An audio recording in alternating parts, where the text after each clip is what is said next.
Have you ever wondered what happened to the Maya? One moment, they were a thriving civilization, building incredible pyramids and developing complex calendars in the heart of the Central American jungle. The next, they vanished. Their magnificent stone cities, once bustling with millions of people, were swallowed by the rainforest, leaving behind one of history's most profound mysteries. What could possibly cause an entire empire to collapse so spectacularly? For centuries, this question has captivated historians, archaeologists, and conspiracy theorists alike. The answer isn't simple. It's not a single event, but a perfect storm of disaster. Today, we're diving deep into the jungle to uncover the truth behind the Mayan collapse. We'll explore the leading theories, from devastating droughts and relentless warfare to more out of this world explanations. Was it an act of God, a self inflicted catastrophe, or something else entirely? Get ready, because the story of the Maya is more complex and fascinating than you could ever imagine. Before we explore their downfall, let's appreciate their peak. The classic period, from around 250 to 900 AD, was the golden age of the Maya. They weren't a single, unified empire like the Romans, but a network of powerful city-states, each ruled by its own Jah, or Holy Lord. Cities like Tikal in Guatemala, Calakmul in Mexico, and Caracol in Belize were sprawling metropolises, complete with towering temples, intricate palaces, and massive public plazas. These weren't just primitive settlements. They were centers of art, science, and astronomy. The Maya developed a sophisticated writing system, one of the few in the ancient Americas, and their understanding of the cosmos was astonishing. They created incredibly accurate calendars, charted the movements of Venus, and could even predict solar eclipses. Their society was a complex tapestry of priests, warriors, artisans, and farmers who managed to support a massive population in what we might consider an inhospitable jungle environment. They were, by all accounts, a civilization at the height of its power. But as the ninth century dawned, the cracks began to show. The great monuments stopped being built. The inscriptions ceased. And one by one, the mighty cities of the southern lowlands were abandoned. So what happened? The most widely accepted and scientifically backed theory points to a catastrophic, century-long drought. Imagine a society completely dependent on rainfall for its survival. The Maya were brilliant agricultural engineers, building intricate canal systems and reservoirs to manage water. But even the best engineering has its limits. Scientists have studied sediment cores from lakes and cave formations in the region, and the data is clear. Around 800 to 1000 AD, the Yucatan Peninsula was hit by a series of severe, prolonged droughts. We're not talking about a dry summer. We're talking about decades of drastically reduced rainfall. This mega drought would have been devastating. Corn, the staple of the Mayan diet, would have withered in the fields. Reservoirs would have dried up, leading to critical water shortages for millions of people. Malnutrition would have become widespread, increasing susceptibility to disease. Think about the social chaos this would create. The Mayan kings were seen as divine intermediaries, responsible for pleading with the gods to ensure rain and good harvests. When the rains failed, year after year, the people's faith in their rulers would have crumbled.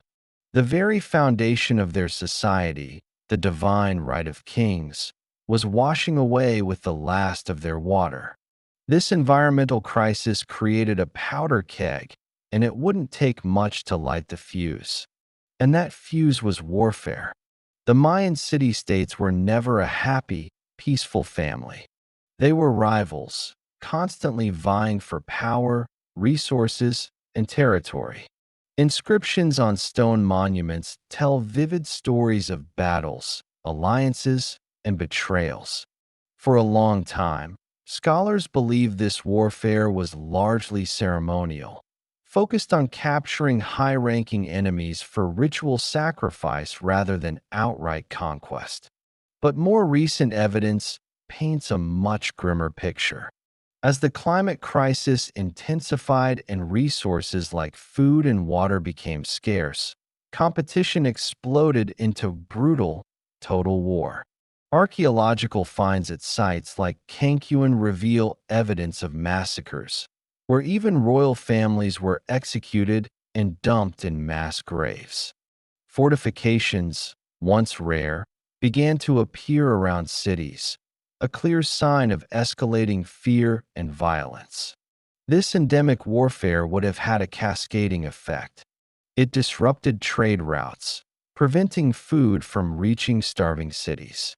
It diverted manpower from farming to fighting.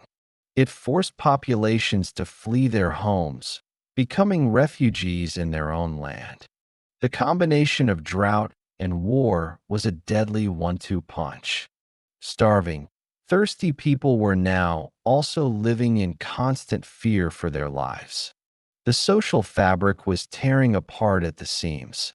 Now, it's easy to blame the climate, but we also have to look at the Maya's own role in their demise. One compelling theory is that they were, in part, victims of their own success. To build their monumental cities and feed their massive population, the Maya engaged in widespread deforestation. They cleared vast areas of jungle to plant crops and to burn limestone to create the stucco plaster that covered their magnificent pyramids. This deforestation had unintended consequences. Trees play a crucial role in the water cycle. They help absorb rainfall and release moisture back into the atmosphere. Fewer trees meant less rainfall, creating a vicious feedback loop that may have made the droughts even worse. The cleared land was also more prone to soil erosion, washing away the fertile topsoil needed for farming. In a sense, the Maya may have inadvertently engineered their own environmental collapse. Their ambition outstripped the carrying capacity of their environment. This isn't a story of a primitive people being overwhelmed by nature. It's a cautionary tale about a highly advanced civilization that failed to manage its resources sustainably, a lesson that resonates powerfully with the challenges we face in our own world today. Of course, we can't talk about the Maya without touching on some of the more imaginative theories. The internet is full of claims that the Maya were visited by, or were themselves, extraterrestrials. Proponents of the ancient aliens theory point to carvings that they say depict spaceships and astronauts. For example, the famous sarcophagus lid of King Pacal of Palenque is often cited as proof. It shows Pacal in a complex scene, which believers interpret as him sitting at the controls of a rocket ship. However, archaeologists and experts in Mayan iconography have a much more grounded explanation.